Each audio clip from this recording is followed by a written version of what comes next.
Bukod sa mga binahang paaralan, problema rin ng mga estudyante ang mga nasirang gamit pang eskwela. May unang balita si Oscar Oida. Back to school na sana ang Potrero Elementary School dito sa Malabon. Pero bunsod ng pananalasa ng bagyo at habagat, naantala ito.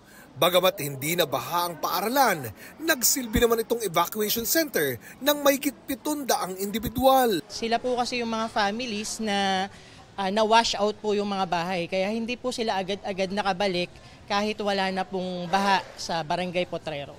May natitira pang 9 na pamilya, pero lilipat na sila sa evacuation center sa Tanyong, Malabon. Double time naman sa paglilinis ng paaralan kasangga mga tauhan ng MMDA, BFP, mga guro at mga magulang.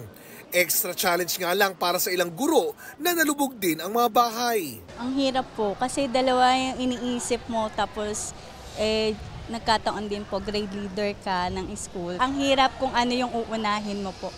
Wala pa rin munang klase dito sa Dampalit Elementary School 1. Baha pa rin ang entrada papasok sa kanilang paaralan. Inabot din ng baha ang classrooms pero nilinis na ito ng mga guro. Kasangga nila ang fire volunteers sa lugar na nagsagawa ng flushing operation. Mas malala ang sitwasyon sa Guillermo Sanchez Memorial Elementary School.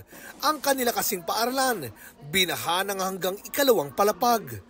Putik-putik pa ang mga sahig, mga upuan at iba pang gamit sa eskwela. Inabutan ng GMA Integrated News na pina-flashing ng mga bumbero ang sahig ng paaralan.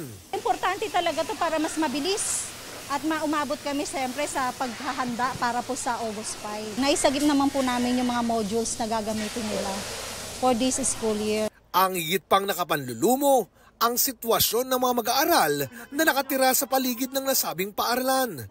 Tulad ni JC na nabaha mula sa mga notebook hanggang sa kanyang uniforme. Wala, was out po talaga lahat. Hindi po namin alam paano kami magsisimula rito. Puro senior pa naman po kami nakatira dito. Kasi yan, may apo ko, ulila na rin po sa ina. Balak din namin makapag-solicit sa mga donors ng mga kagamitan para sa mga bata dahil affected din po sila dahil nandito lang din po sila sa paligid po ng paaralan at mababa po at paniguradong bumaha po. Sa kabila ng epekto ng bagyo at habagat, kumpiyansa ang pamunuan ng mga paaralan dito sa Malabon na makakapagbukas sila ng klase sa susunod na Lunes, August 5. Ito ang unang balita, Oscar Oida para sa GMA Integrated News. Mga kapuso, para una ka sa mga balita, mag-subscribe sa GMA Integrated News sa YouTube. Sa mga kapuso abroad, subaybayan niyo po kami sa GMA Pinoy TV at sa www.gmanews.tv.